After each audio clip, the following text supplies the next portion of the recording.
This Torah class is brought to you by TorahAnytime.com. Okay, welcome everyone. We're ready. Shloshim Yom Koydem HaChag. We're ready 30 days before Pesach. So if we began Purim a month before, we really should have began Pesach, maybe 6 months ago. But what can we do? We only have 4 weeks. So we like to do things a little differently around here. So we do things backward. We're starting at the very end of the Haggadah.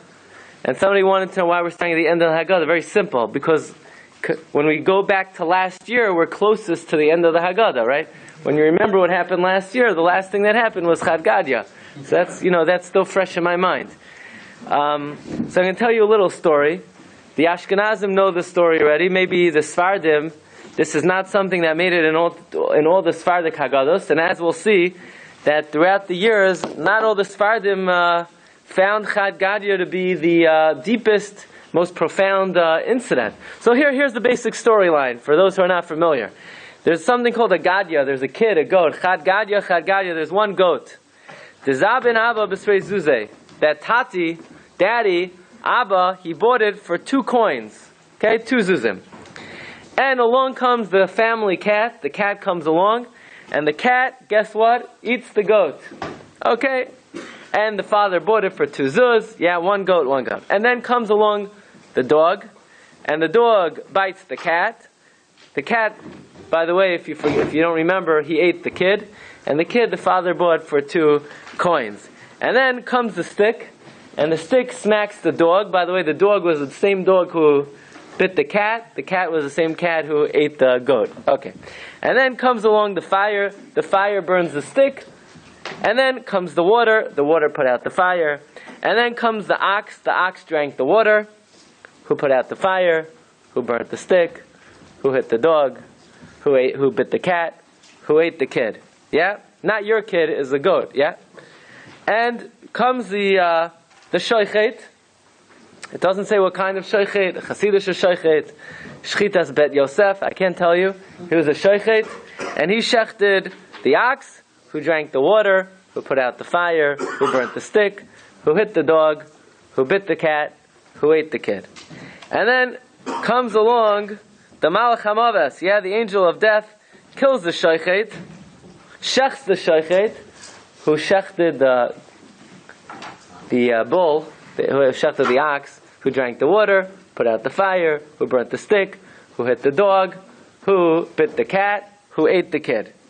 And then finally, the story ends happily ever after. The Rebbeinu Shalom comes, kills the Malach HaMaves, who shechted the shoichet, who shechted the ox, who drank the water, who put out the fire, who burnt the stick, who hit the dog that bit the cat, that ate the kid. The story ends happily ever after. And the question is, this is not Purim here, we're talking about Pesach. What in the world is this doing at the end of the Haggadah of Pesach? Number 1, who wrote this? Number 2, what does this have to do with Yetzias Mitzrayim? What's the purpose of the story? It sounds, lahavdil, like a nursery rhyme, and I know one in specific. It sounds like a fable. What's it doing in the Haggadah? So, first we have over here in the Haggadah, Mar Belasaper. He brings down, we don't know exactly who wrote this piyut. However, we do know that it was found one day in a shul in Germany, in the shul of Rabbi Lezer Migarmaiza, the Rekeach, who was one of the early Rishonim, and it was found together with, Echad Mi Yodea, the other song, Echad Mi Yodea, Shnai Mi Yodea, who knows 1, who knows 2, who knows 3, and so forth. So, so we know it's of ancient order. Now the question is, so what's it doing here? What is the meaning of it? What are you supposed to learn from it?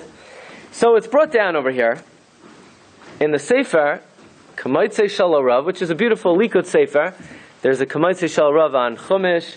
There's a Kanievsky Shel Rav on all the Yomim Tovim, and he brings down in the name of the Tashbetz.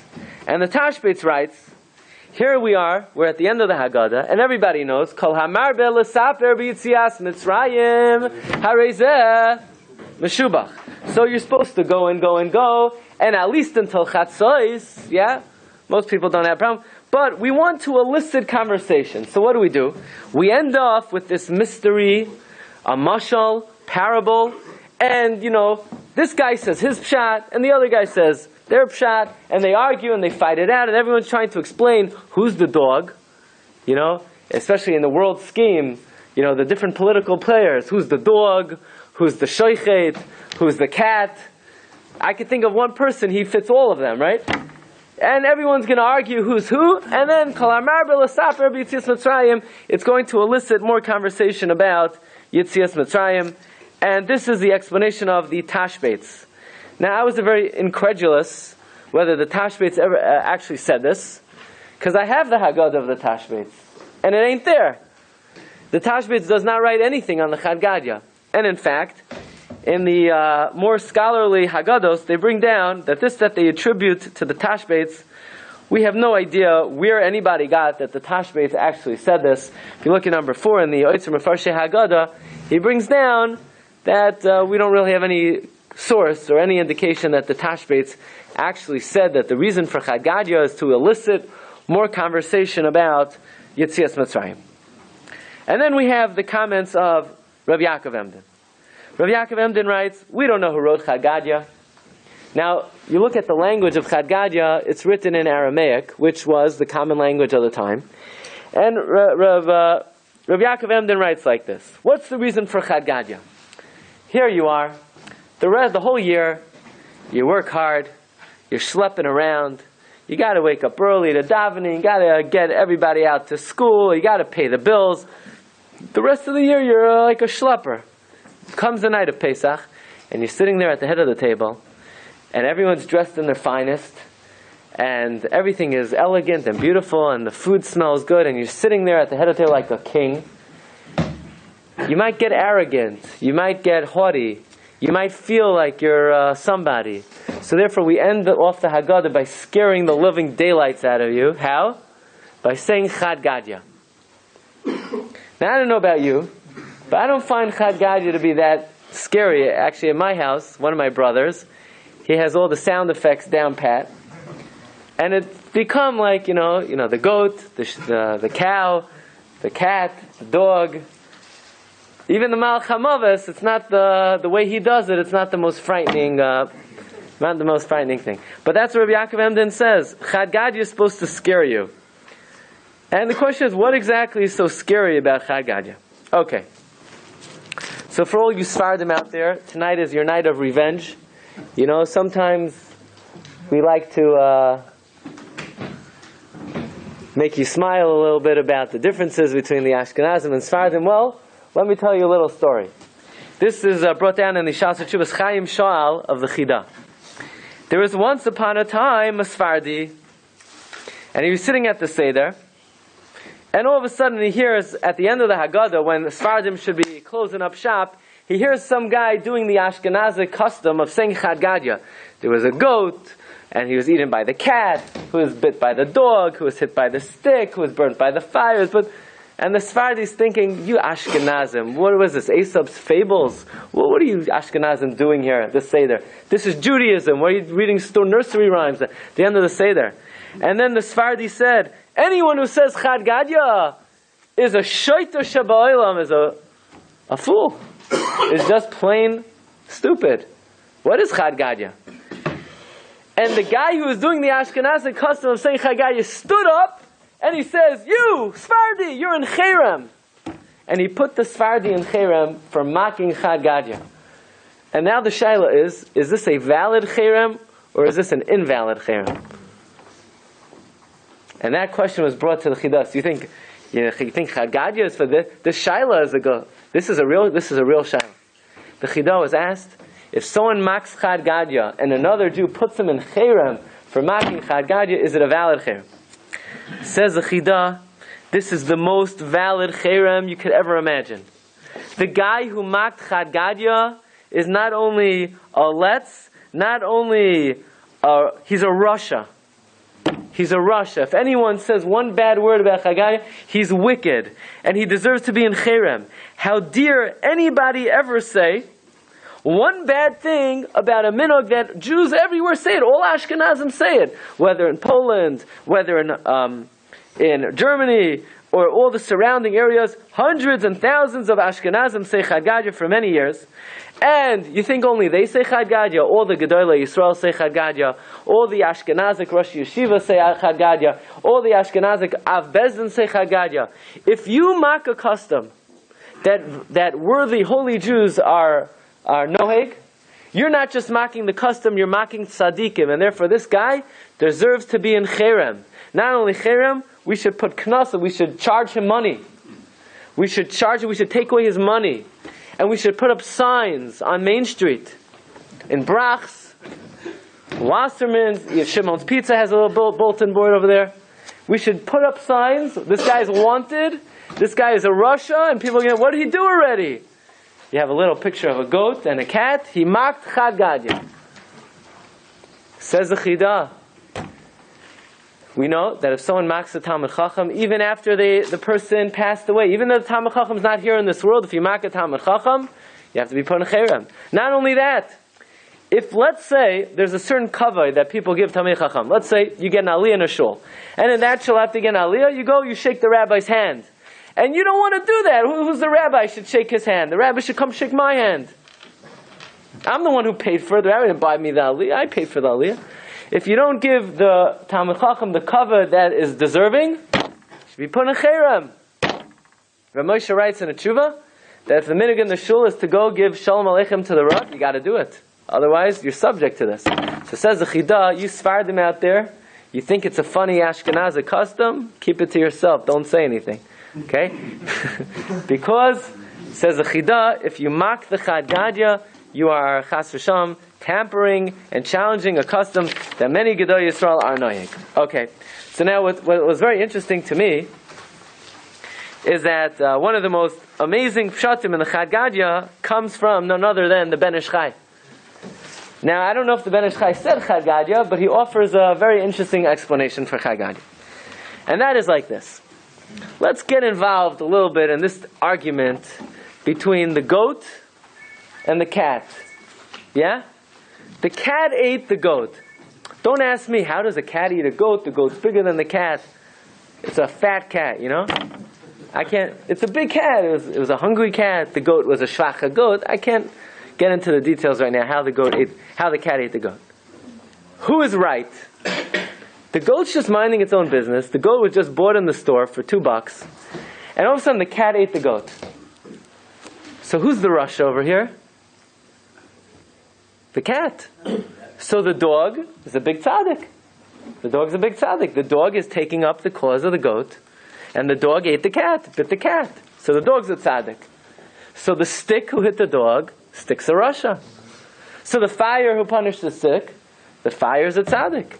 And the water who put out the fire, the water is a rasha. And the ox who drank the water, the ox is a tzaddik. And the shoichet, Bet Yosef Chasidish, is a rasha. And the Malach HaMaves, he did the right thing. Malach HaMaves was a good guy. So what's the Rebbeinu Shalom punishing the Malach HaMaves for? It's a big kasha. The whole story doesn't make any sense. At the end of the day, if you go right, wrong, we don't understand why God punished the Malach HaMaves. Says the Ben Ish Chai. Says Chacham Yosef Chaim Mibavel. The goat is a rasha. Excuse me, the cat is a rasha. The cat ate the goat. But even a bigger rasha than the cat is the dog. Why?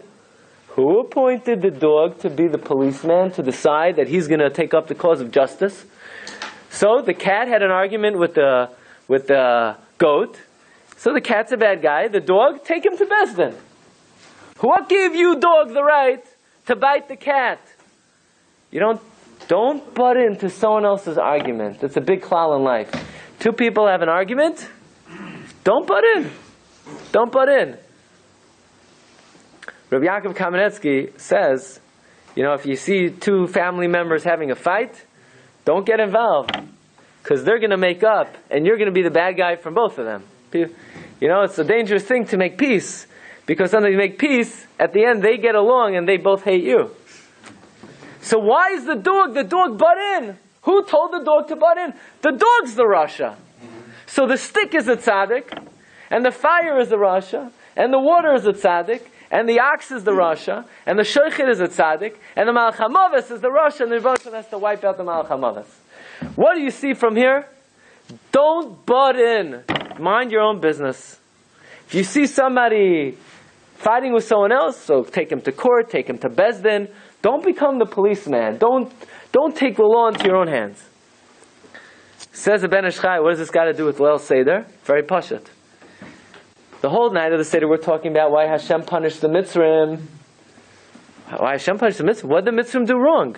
Hashem wrote in the Torah that Klal Yisrael is going to go down to a country that they don't belong in, and this country is going to enslave the Jewish people. So the Mitzrayim are just doing God's bid. The Mitzrayim are doing what God wanted. God says in the Torah, someone's going to enslave Klal Yisrael. So the Mitzrayim are just doing God's job. So why were they punished? They should say, God, you should reward us, like the Ravid's Kasha. The Ravid says, he asked on the Rambam, the Ravid asks, if the Mitzrayim were ordered to punish the Jews, they should be rewarded. Says the Ben Ish Chai, you know what the answer is? Chad Gadya. Butt out. God wrote in the Torah, someone's going to enslave the Jews. Nobody asked you to butt in and be the one who's going to enslave them. Harbe shluchim lamakar. So in other words, says the Ben Ish Chai, the Chad Gadya is answering the $1 million question of the night. Why all these makos, dam, tzfardei, akinim, 50 alayam, 250 alayam? Yeah, what's all this about? What did the Mitzvah do wrong? They were doing a good thing. The answer is, mind your own business, Mitzrayim. Don't get involved. Yeah, someone's got to do it. Don't let it not be you. Let it not be. You don't have to be the one. Okay? You don't have to be the one. Butt out. By the way, this story of Chad Gadya came up. Two different historical events that I'm aware of throughout history. You know, there are machlokes between different gedolim. You had machlokes Rabbi Yonasan Eibeshitz, Rabbi Yaakov Emden, Rav Nosson Adler, the Rebbe, the Chassam Sofer. People questioned. He was a very saintly man. He was very involved in Kabbalah, and people began to challenge his activities. And there are two well-known stories, and both use the same illustration. Whether either it was Rav Nosson Adler or it was Rabbi Yonasan Eibeshitz, and they hear the common folk talking about, oh, what's Rabbi Yonasan Eibeshitz doing? What's Rabbi Yaakov Emden doing? What's Rav Nosson Adler doing? And the people were talking about the machlokes between these two gedolim. So the people didn't realize Rabbi Yonasan Eibeshitz was there, or Rav Nosson Adler was there, and he says, I don't understand. I have a big kasha on Chad Gadya. The kasha we're asking. Kasha is, if the cat is the Rasha for eating the goat, then going through the cheshbon, it comes out, the Malach HaMavis was right. So what's Ribbon Shem punishing the Malach HaMavis? And the answer they gave was, no, the dog was wrong. Why? Because nobody asked the dog to butt into someone else's business. Mind your own business. And the lesson was, when you see sometimes in Klal Yisrael, there are disputes, you know, this Hasidus, that Hasidus, this rabbi, this, that's between those two people. That's between this street, that street. Let them keep it to themselves. Mind your own business. The worst thing a Jew could do is start thinking, oh, I think this Rebbe is right, I think that Rebbe is right, to talk about it. One thing I guarantee, your chatter about their machlokes is not going to solve the problem. When it comes to somebody else's machlokes, leave it to them, leave it to the gedolim, leave it to the rabbanim. It's none of your business. And if you get involved, then guess which character of the Chad Gadya you become? Not the one who's standing last. Not the one who's standing last. So that's an important lesson. By the way, just an interesting story. There was once a big machlokes in a city, and the machlokes centered around, of all things, the Chevra Kadisha. And some people wanted the Chevra to be like this, one wanted the Chevra Kadisha to be like that, until finally the Chevra Kadisha broke into two. And certain people wouldn't use this Chevra Kadisha, the other ones wouldn't use the other Chevra Kadisha. Became a big machlokes. Nobody could solve the problem. There's only one person who could solve. They decided to bring the issue to the Chafetz Chaim. Chafetz Chaim never liked to get involved between two parties, but they begged him. They said, Rabbi Yisrael Meir, you're the only one who could solve the problem. And they present the story to the Chafetz Chaim. And the Chafetz Chaim said, look, two Chevra Kadishas. You know what two Chevra Kadishas mean? If there are two Chevra Kadishas in the city, that means there are going to be two Malach HaMavis in the city. One Malach HaMavis is not enough. You want 2 Malach HaMavis over here. So that was what the Chaim said. You only need one. The Rebbeinu Shalom, we know, will take care of 1 Malach HaMavis. 2 Malach HaMavis, we have no guarantee. Okay, so Rabbi said this is just a little appetizer to the Chad Gadya. But now we're going to dig in a little bit further and try to really get some clarity in probably the issue that occupies our minds and what we think about more than anything else. And that is what's going on in the world today. We see that there's a very big divide in the world. It's what Chazal say, that we know there's Shiva Mumais, there's 70 nations, but at the head, the 70 nations are really 35 and 35. And 35 of them are controlled by what's called Edom, the Western world, what many consider America. And 35 are controlled by Yishmael, the Arab Muslim world. And this is our tradition, that the 2 main Ummos HaOlam are Esav and Yishmael, Edom and Yishmael. And what we want to try to understand and decipher, and maybe get some clarity, is who will be standing last. In this great war that we see today, that maybe 10 years ago we didn't see, but this is now as clear as day, that world history is coming down to the 2 powers, the Western world against Yishmael. It's clear. Maybe Yishmael's power was much less 10 years ago, but certainly today, the Western world is so occupied with trying to identify what Yishmael is. Where are they? Who are they? What country are they in? Are they Iran? Are they the Muslim Brotherhood? Are they ISIS? Are they Boko Haram? Are they all the other names, all the other groups? Who are they? But bottom line, they're all Yishmael. And the question is, who stands last in that great war, which is also called Mechemes Gog uMagog? Who stands last? So, we're all familiar that there are 4 main empires in world history. What are they? You have Bavel, Babylon, Paras Umadai, Persia, Yavan, Greece, and Edom, Rome. Question is, what about Yishmael? Why is Yishmael not on that list? Is Yishmael on that list? Ibn Ezra says, no, Edom is out. There's no such, Edom is not one of the 4 Ummos. It's part of Yavan. Yishmael is number 4. But the consensus of almost all the Rishonim is that Malchus number 4 is Malchus Edom. So what about Yishmael? Why is Yishmael not on the list? So we have over here something that I want to bring to your attention. And it's a Medrash Shachar Tov. And it's also a Rashi at the end of the 5th parak of Zechariah. And when Rashi quotes over the Medrash, he has one nuance of difference that makes all the difference in the world. There's a pasuk in Tehillim. You have a siddur I can borrow for a minute? In the Parak Vav of Tehillim, thank you. Parak Vav of Tehillim begins the following: Lam Natseach Beneginois Al Ashminis Mizmar LeDavid. By the conductor, Beneginois with an instrument Al Ashminis on the 8, the number 8. By the way, this pasuk comes from a parak that we say every single day, twice a day. Tachnan. The parak of Tachnan. Hashem al b'yabcha sechicheni is introduced with this pasuk, Lam Natseach Beneginois Al Hashminas. Says the Medrash Shachar Tov, look at number 13. That even though we have a tradition, there are only 4 Malchios, it's 4 that are 8. Big Chiddush. It's 4 that are 8. What are they? Number 8 is Edom. Daniel, Nebuchadnezzar saw in the vision a monster with a head of gold, that's 1. With a chest and arms, that's 2. With a stomach and 2 thighs, that's another 2. Legs, another 2. Feet, another 2. You ready for the 8 Malchios? Number 1, Bavel, Kazdim. We always know Bavel, but Bavel has a counterpart, the Chaldeans. Number 2, Madai. Madai and Paras, Persia, Media. That's 3 and 4. Yavan. Yavan goes along with Maikdan. And finally, Yishmael and Edom. That even though we know there's something called Edom, but Edom has a counterpart. and that's Yishmael. If you look in Rashi and Zechariah, and by the way, the Medrash says very clearly that Klal Yisrael says to Rebbeinu Shalom, we praise you when you gather us out of the 8 exiles. And says the Medrash, what is number 8?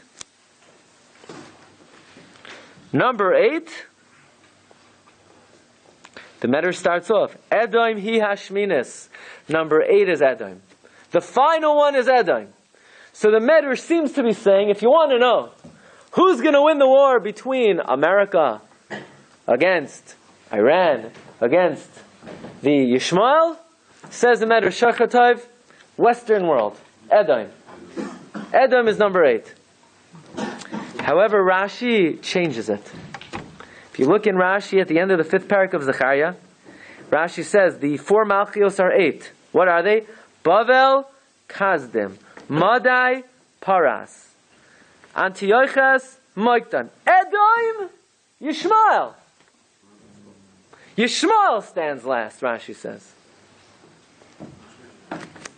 Now it's not absolutely clear from Rashi that he dafka means to say Yishmael is after Edom, but maybe. Rabbi Chaim Kanievsky thinks Rashi means to say that Yishmael is after Edom, and we'll see. By the way, the Arizal tells us also that when they saw the vision of the monster, the head was gold, that means the first golus was Bavel. The arms, the bottom of the feet, the 2 feet are Edom and Yishmael. That right now we are undergoing two simultaneous galusim, Edom and Yishmael. By the way, this week's parsha, what's this week's parsha? Yaakov Pekudei, and what else? Parshas Para. Says a Medrash, the Para Aduma represents the 4 Malchios. The Para is Mitzrayim. Red, that's Bavel. Tamima, Madai. The Medians are not that bad. They serve Avodah Zarah. It only comes from their bad tradition. They're like Tamima. Ein Boi Mum, Yavan. Yavan is not so bad either. They don't have a mum. Shimon HaTzadik, when he came before Alexander the Great, Alexander bowed down to him.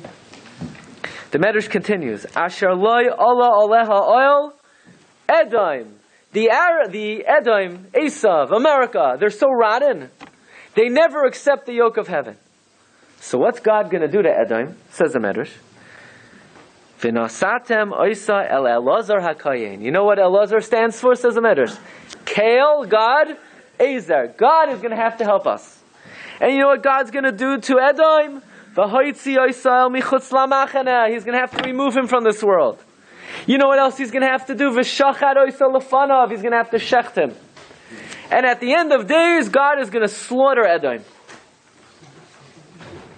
Like the pasuk says, Zevach Gadol V'tavach Gadol b'eretz Edom Zevach l'Hashem b'Batzra. So if you want to know which Ummah is going to stand at the end of days in this great war between Edom and Yishmael, the Medrash Shocher Tov seems to say Edom stands last. The Yalkut Shimoni seems to say Edom stands last. Rashi seems to say Yishmael stands last. But let's get this a little bit better. The Gemara says in Masechta Avodah Zarah and Daf Beis Amud Aleph that at the end of days, the Baruch Shalom is going to take the Sefer Torah and put it in his chest, hold on to it. He's going to lift it up and say, anyone who was involved in this, come get your reward. So all the nations are going to come clamoring, oh, we were involved. Everything we did was to help Jews. We made roads, we made stores, we made bridges, everything so Jews could learn Torah. Says the Gemara, you know who enters first? Rome. And Rome says to God, God, you know what we did for the Jews? We made Main Street, we made marketplaces, we made bathhouses, we minted coins. Everything we did is so Jews should learn Torah. Why do we have Main Street? It's easier to get to the shir tonight. Why do we have Parsons Boulevard? To get here. Why do we have everything? All the stores are just so you can learn tonight. Right? So God says to the Romans, you fools. That's not what your motivation was. That's not what you were thinking. Rebbe Shalom says to the Romans, you made stores to put prostitutes. You made bathhouses to delight in. Get out of here, I'm not giving you any reward. You ever open up a Gemara? Huh? So Hashem kicks them out. Says the Gemara, after Rome comes the Persians. And the Persian says, God, you know what we did for the Jewish people? We built cities, we built bridges, we waged war. All that the Jews should be able to learn Torah. And Hashem says, that's not why you did it. Get lost, you ever learn Torah? And Hashem doesn't reward them. And then all the other nations come before Hashem, and Hashem tells them to get lost. And the Gemara asks, once the Persians saw that the Romans weren't getting anywhere, why did the Persians come? And the Gemara says, well, the Persians said to themselves, the Romans destroyed the Beis HaMikdash, that's why they're not getting any reward. But we didn't destroy the Beis HaMikdash, so we'll give it a chance.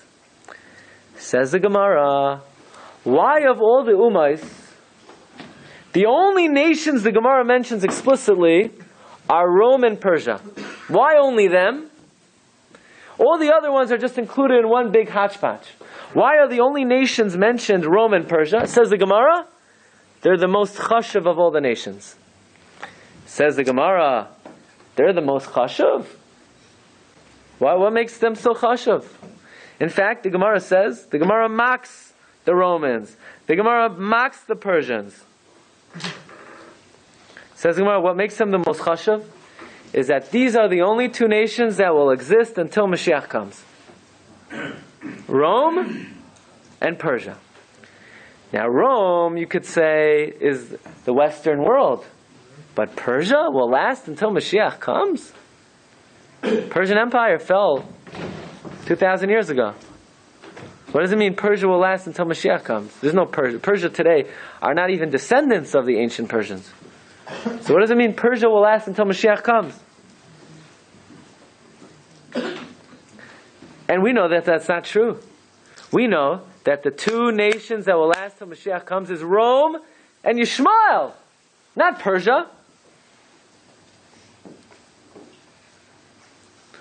So we have to know the Maral. Very important Maral. We've spoken this out in the past. The Maral could be found in the Sefer Ner Mitzvah, and it's number 19. And the Maral wants to know why in the four Malchios you have Bavel, Babylon, you have Persia, you have Greece, and you have Rome. What happened to Yishmael? Says the Maral, two answers. Answer number one, what's a Malchus? What's a kingdom? A kingdom is somebody who usurps the glory, majesty, and power of the Jewish people. Klal Yisrael had Malchus. Which Melech? Malchus Beis David.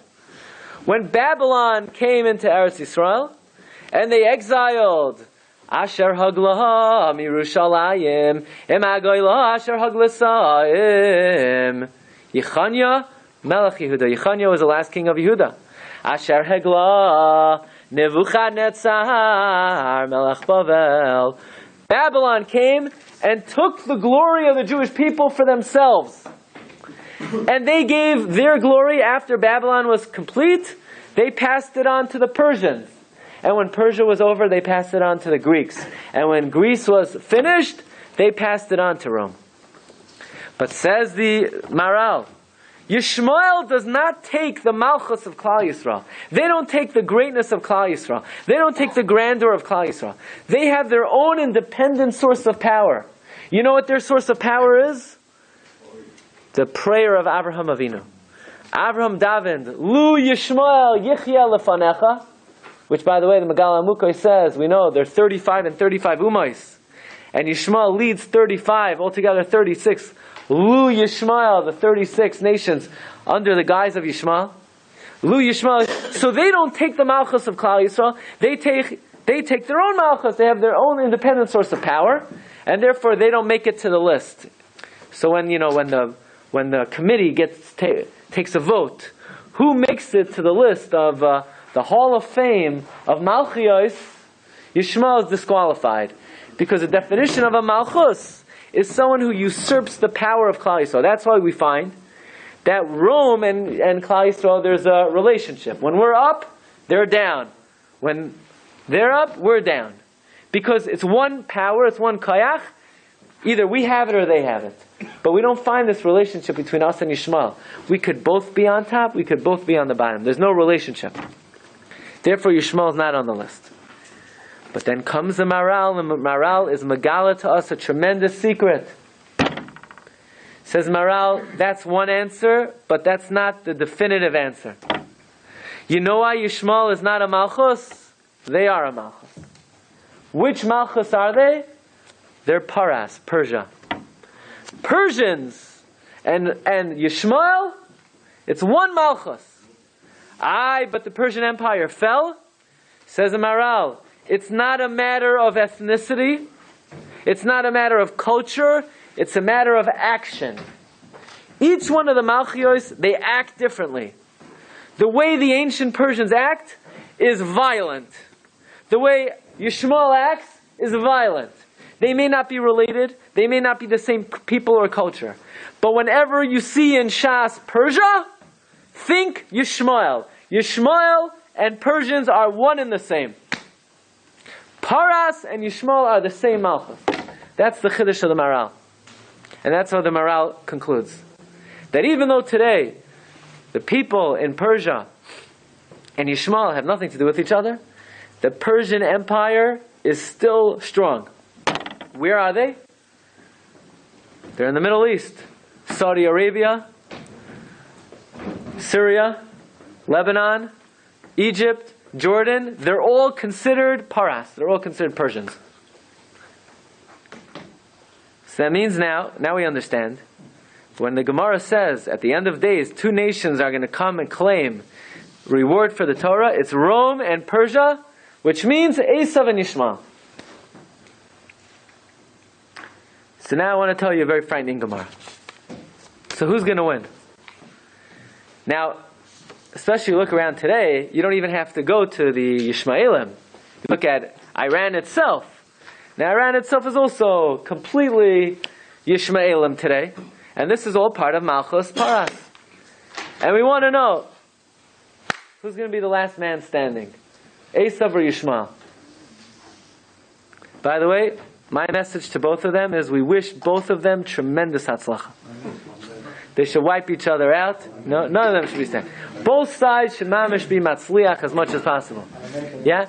But the question is, who stands last? So he beats this. So far we saw. The Medrash Shachar Tov says Edom. Rashi says Ishmael. You should know it's a machlokes Tanoim. Machlokes Tanoim? Yeah, it's a machlokes Tanoim. The Gemara in Yuma brings down on Daf Yudam and Aleph, number 18, Amar Rabbi Shua ben Levi, Asida Roimi Shetipo Biyad Paras. Rome will fall to Persia. In other words, America falls to Yishmael. Like the pasuk says, listen to my counsel, Hashem says, my counsel that I take against. I'm going to read to you this Gemara. Listen to my counsel that I devised against Edom, and my thoughts that I have against the descendants of Taman. Taman was the grandson of Esav. They will be carted off by the youngest of the sheep. And we know in the Chumash, by the way, Persia,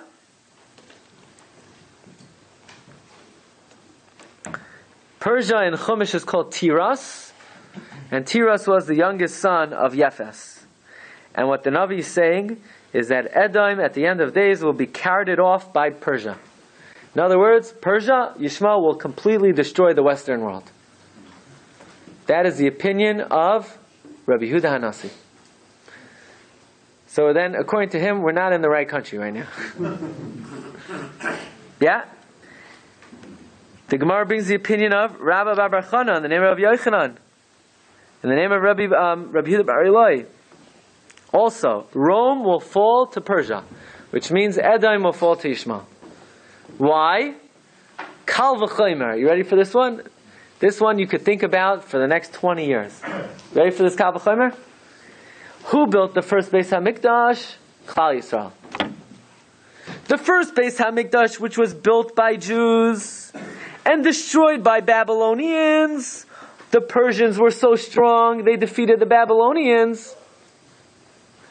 So the second Beis HaMikdash, which was built by the Persians and destroyed by the Romans, certainly the Persians will destroy the Romans. Huh?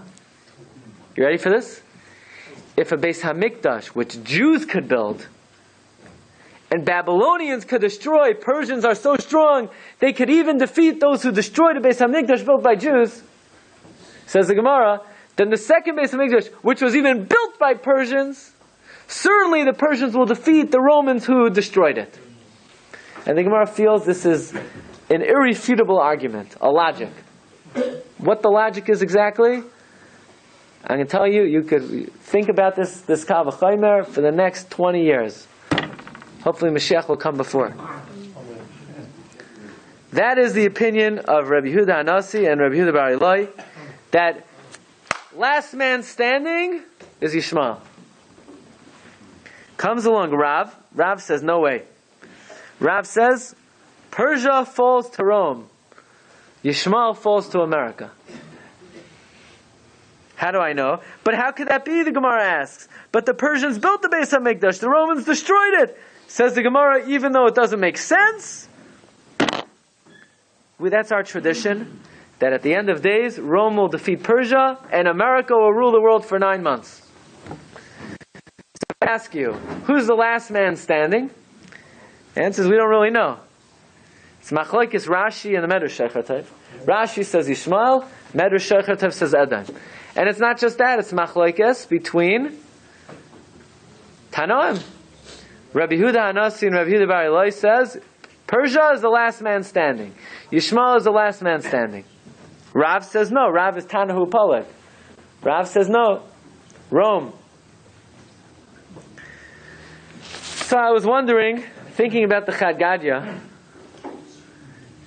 we need a psak over here. Who's the last man standing?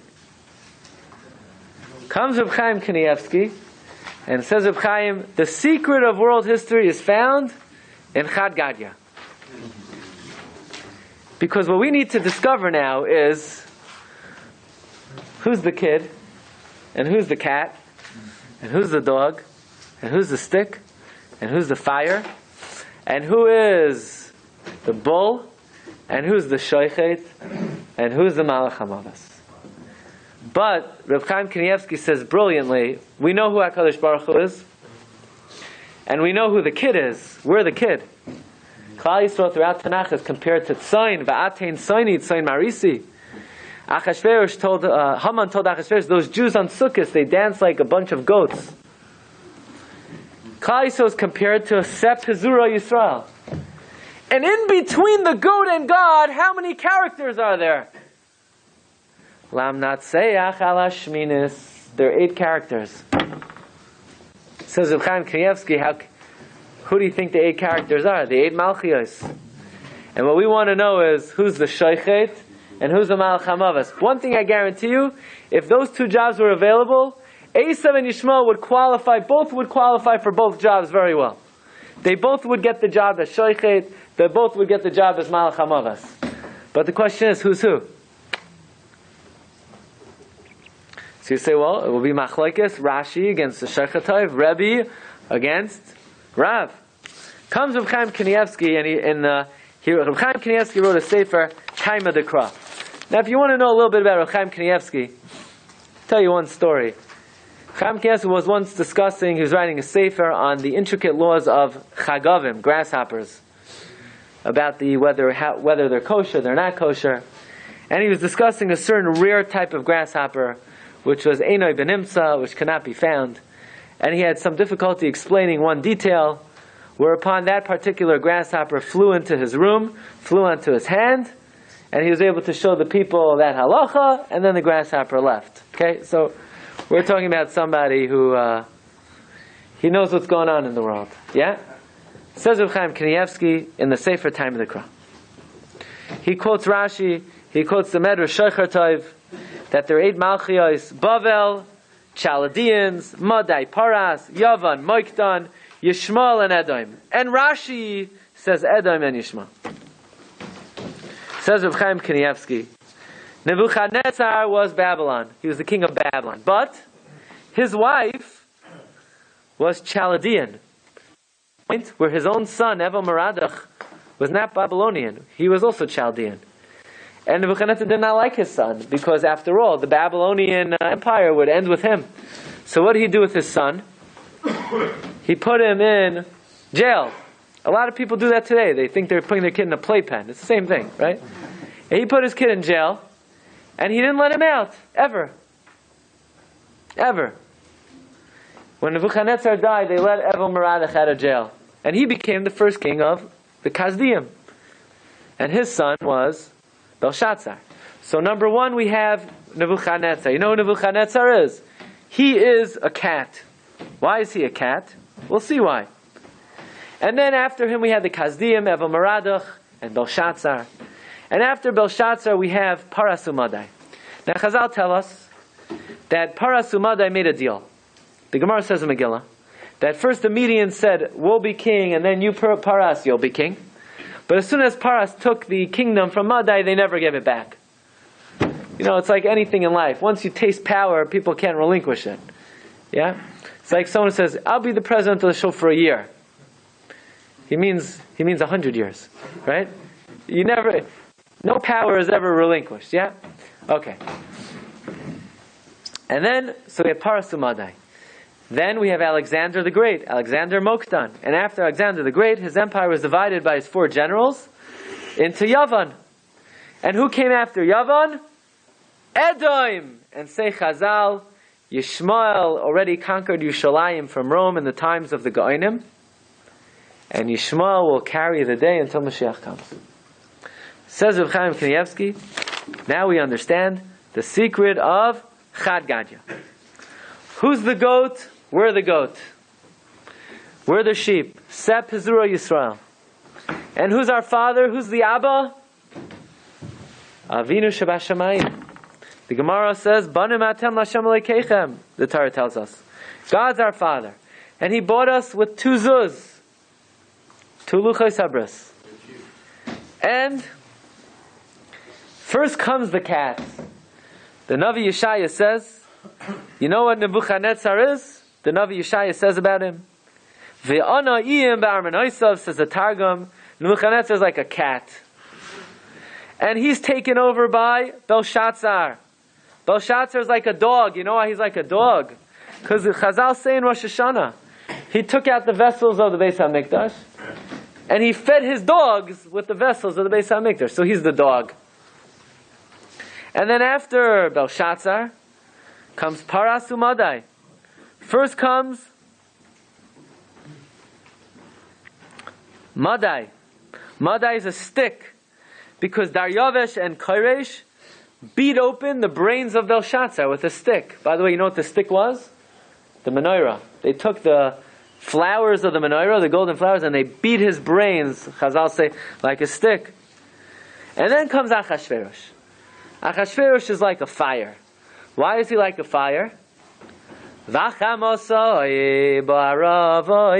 burnt in him. And the Medrash says that Hashem turned to the angel appointed over anger, and he said, stoke the coals of his anger, throw some sulfur in. So Achashverosh is like a big fire. And who took over Persia? The Macedonians, Mokdan, who were very involved in arayos. The Gemara in Talmud says on Daf Lamed Beis, they sprinkled themselves with arayos like water. And then comes the ox. Who's the ox? Greece.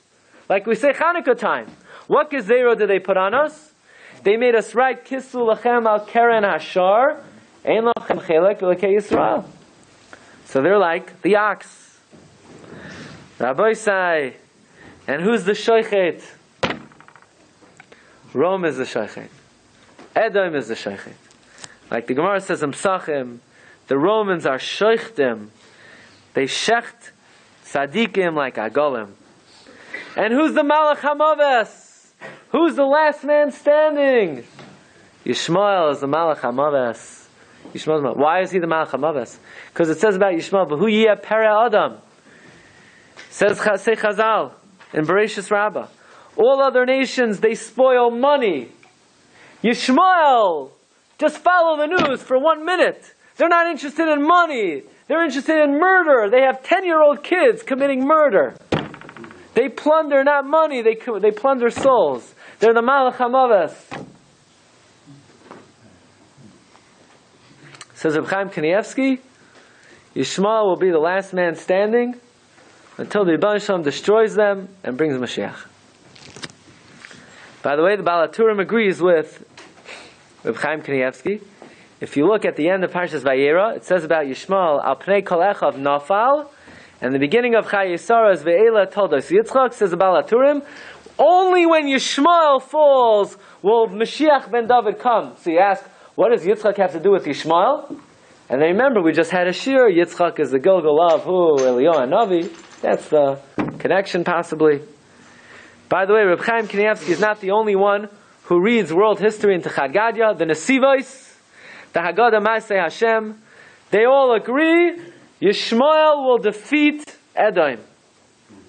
And we all feel very comfortable here in the Western world. Yeah, America will protect us, and America will conquer Yishmael, and then Mashiach will come. Not according to Reb Chaim Kanievsky. Maybe according to the Medrash Sheicher Tov, Edom will be the last man standing. And maybe according to the opinion of Rav, but that ain't the opinion of Reb Chaim Kanievsky. So, if you want to make yourself feel better, how are you going to read the Chad Gadya according to those who say Edom will be the last man standing? So I have a different shot in the Chad Gadya. Maybe Yishmael is the Shoichet, but everybody knows there was somebody in this generation who was known as the Malach HaMaves. Someone who my grandfather saw. Dr. Mengele was the angel of death, the Malach HaMaves. That's what he was known as. Maybe he's the Malach HaMaves. But whatever it is, we wish both sides tremendous, tremendous hatzlacha in their avodah of wiping out the other party. But I want to point out one last thing. That if you take this opinion, that Yishmael will be the last man standing, it is somewhat ironic that the Haggadah begins with Karpas. And what is Karpas?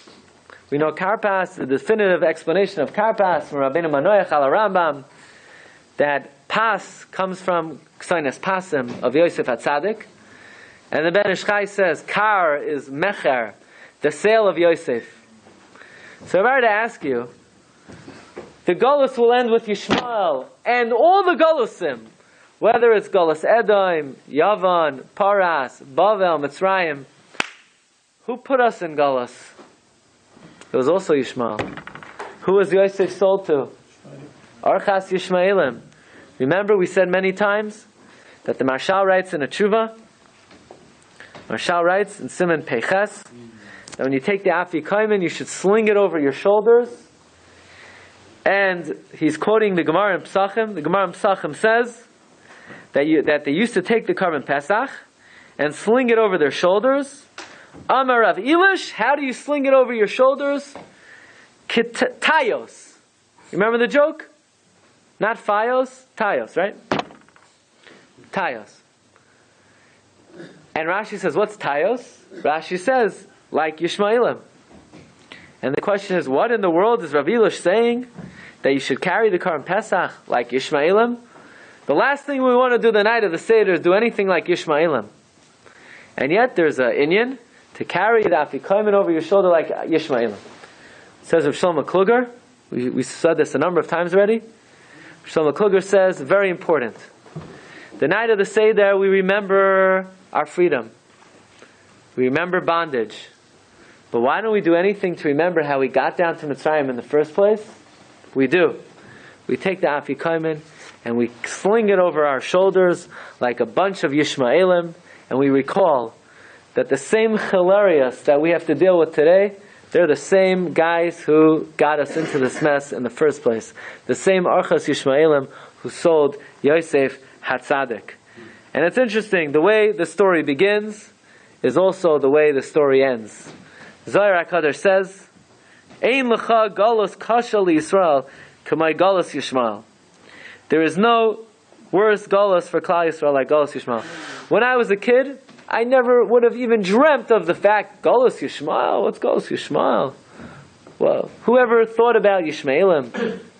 And now we see how this is becoming a reality in the world. And not only is it a reality, there are opinions that this will be the last galus. So we're mispalel. The Pirkei de Rebbe Lezer says, why was his name called Yishmael? He's called Yishmael because Rebbeinu Shalom is going to listen to the tefillos of Klal Yisrael. The Achras Hayamim, when we call out and we cry out from Golos Yishmael, that Yishmael, God will listen to our tefillah when we cry out in the Golos Yishmael.